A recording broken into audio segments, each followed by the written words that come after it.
अनुसूचित जाती एससी आरक्षण बचाव जन आंदोलन समितीच्या वतीनं संघर्ष मोर्चा आयोजित केला होता। या संघर्ष मोर्चामध्ये प्रचंड मोठ्या संख्येनं मूळ एससी मधील मांग, महार, चांभार, ढोर, खटकी, बुरुड अशा सगळ्या जातीचे लोक सहभागी झाले होते। या मोर्चाच्या अनुषंगानं माननीय कोल्हापूर जिल्हाधिकारी यांना सांगितलेलं की आपण या जिल्ह्याचे दंडाधिकारी आहात। या जिल्ह्याच्या निवडणुकीमध्ये साधारणतः पट्टणकडोली जिल्हा परिषद मतदारसंघ हा एससी असताना तिथं दरगोंडा बसगोंडा पाटील नावाचा माणूस एससीचा दाखला काढून निवडून आला। गडहिंग्लज मतदारसंघ गडहिंग्लज नगरपालिकेमध्ये नगराध्यक्षपद राखीव असताना तिथं महेश तुर्बतमठ नावाचा माणूस नगराध्यक्ष झाला। तो मूळ मठपती आहे, मूळ जैन समाजाचा लिंगायत समाजाचा आहे आणि तो नगराध्यक्ष झाला। इथंही मूळ एससी मधल्या सर्व प्रवर्गातील लोकांच्यावर अन्याय झाला।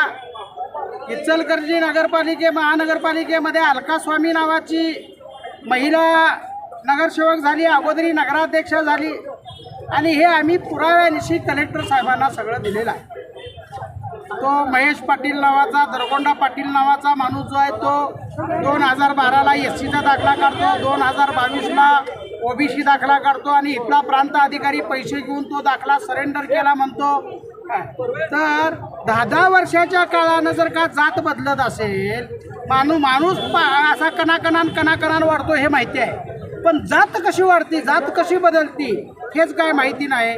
मग या कलेक्टराच्या प्रशासनामध्ये कदाचित ती काय किमिया आहे का काय म्हणून आम्ही कलेक्टर साहेबांना विचारलं आणि कलेक्टर साहेबांना या तिघांची पदं रद्द करावीत, या तिघांच्यावर फौजदारी गुन्हे दाखल करावेत आणि जे प्रांत अधिकारी एकनाथ काळवांडे आहेत आणि जे प्रांत अधिकारी दीपक शिंदे आहेत त्यांची खाते न्याय चौकशी करून त्यांना निलंबित करावं अशी मागणी आम्ही केलेली आहे। कलेक्टरना 15 दिवसाचा अल्टिमेट दिलेला आहे।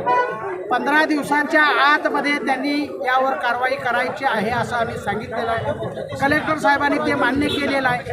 ही लढाई आमची जोपर्यंत महेश पाटील, महेश तुर्बतमठ आणि अलका स्वामी यांचे दाखले रद्द होऊन त्यांच्यावर फौजदारी होत नाही, त्यांना अटक होत नाही तोपर्यंत आणि जोपर्यंत हे खोटे दाखले देणारे प्रांत अधिकारी दीपक शिंदे, महेश आमचे एकनाथ काळवांडे हे सगळे अधिकारी निलंबित होत नाहीत तोपर्यंत ही आमची लढाई अशीच राहणार।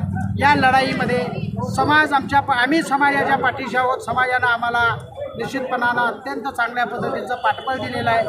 मोर्चा प्रचंड समाधानकारक आणि रेकॉर्ड ब्रेक मोर्चा झालेला आहे।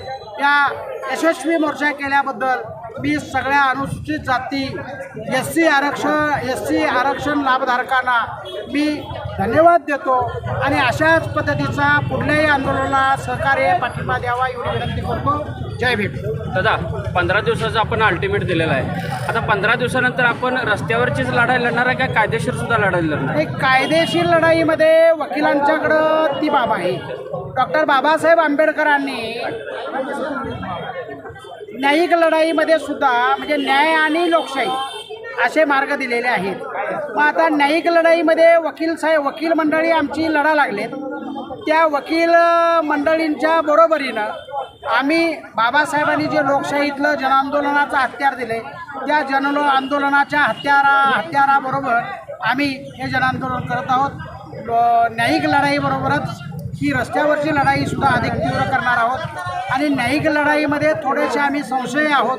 त्याचं कारण असं आहे की या महाराष्ट्राचा एकेकाळचा करता धरता या महाराष्ट्रामध्ये एकेकाळी ज्यांच्या शब्दाला किंमत होती त्या बाळासाहेब ठाकरेच्या पोराला 2014 पासून ही मंडळी न्याय दिना झाल्यात आणि मग आम्हाला कसं काय न्याय देतील ही भानगड सगळी आहे। कारण बाबासाहेबांनी सांगितलं होतं की संविधान माझं चांगलं आहे, पण संविधान चालवणाराच जर नालायक असेल तर काय करायचं. आणि मग संविधान चालवणारी जी मंडळी आहेत ती राजकीय दबाव टाकणारी आहेत, ती प्रशासकीय दबाव टाकणारी आहेत आणि ती वेगळ्या पद्धतीनं चालणार मनुवादी वृत्तीनं चालणारी आहेत. त्यामुळं न्यायिक लढाईपेक्षा आम्हाला ही रस्त्यावरची लढाई अगदी योग्य वाटते.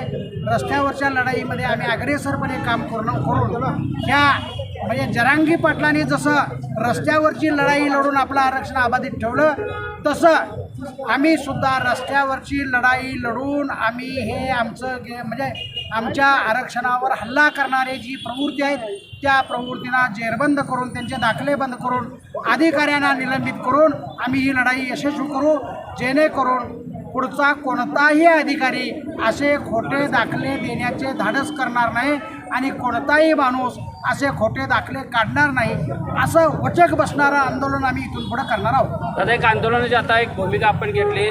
मूळ आरक्षण घेणारे सगळे इथं समूह होते, परत त्यांना काय आपण आव्हान करणार आहात? तर आरक्षण घेणारे हे सगळे जे मंडळी आहेत हे म्हणजे महार बौद्ध समाज, मातंग समाज, चर्मकार समाज, भोर समाज, खाटीक समाज, गुरुड समाज म्हणजे SC प्रवर्गातील 59 जातीचे सगळे प्रतिनिधी यामध्ये उपस्थित होते.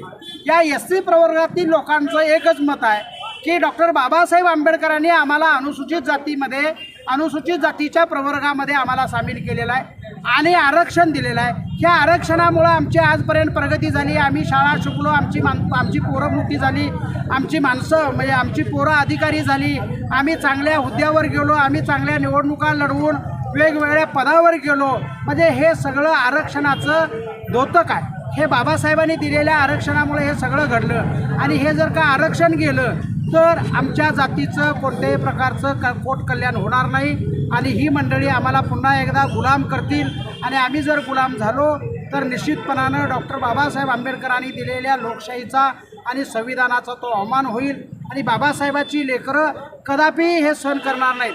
कारण बाबासाहेबांच्या लेकरांनी बाबासाहेबांनी जे जे दिलं ते स्वीकारलेलं आहे. बाबासाहेबांनी आम्हाला सांगितलं शिका, संघटित व्हा, संघर्ष करा. आम्ही शिकलो, संघटित झालो, संघर्ष करायला लागलो. बाबासाहेबांनी आम्हाला बौद्ध धर्म स्वीकारायला सांगितला, आम्ही बौद्ध धर्म स्वीकारला. म्हणजे बाबासाहेबांनी आम्हाला जे जे करायला सांगितलं ते केलं आणि बाबासाहेबांनी आम्हाला आरक्षण दिलेलं आम्ही लोकांना कसं देऊ. त्यामुळं आरक्षण जे दिलेलं आहे ते बाबासाहेबांनी आम्हा SC जातीसाठी दिलेलं आहे. त्यामुळं त्या आरक्षणाची संरक्षण करायची जबाबदारी ही आमची सगळ्यांची आहे आणि ती जबाबदारी आम्ही कदापिही ती जबाबदारी आम्ही कदापिही ढकलणार नाही किंवा या आरक्षणाच्या प्रवर्गामध्ये कुणालाही सूर देणार नाही.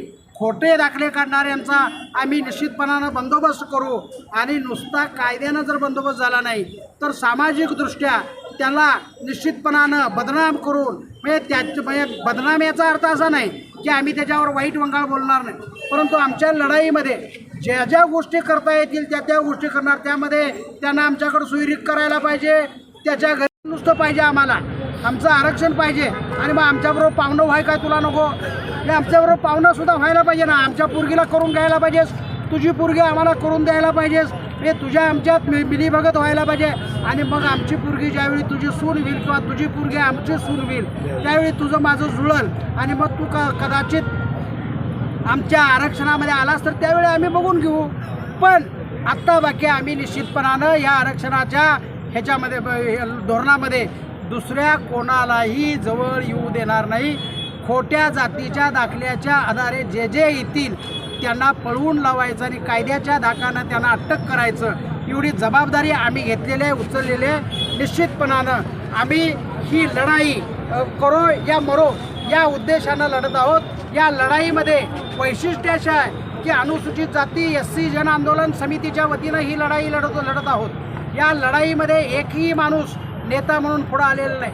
आम्ही सगळं प्रत्येक जातीच्या घटकाला म्हणजे समाजाला या लढाईमध्ये नेता केलेला आहे आणि समाजाच्या इशारावर आम्ही आंदोलन करत आहोत. समाजाचा इशारा निश्चितपणानं आम्हाला तो शिरसावंदे असेल आणि त्या इशाऱ्याप्रमाणेच आम्ही आंदोलन करू. आम्ही फक्त या मोर्चाचे निरोपे आहोत, या मोर्चाचे आयोजक आहोत, या मोर्चाचे नेते नाही आहोत.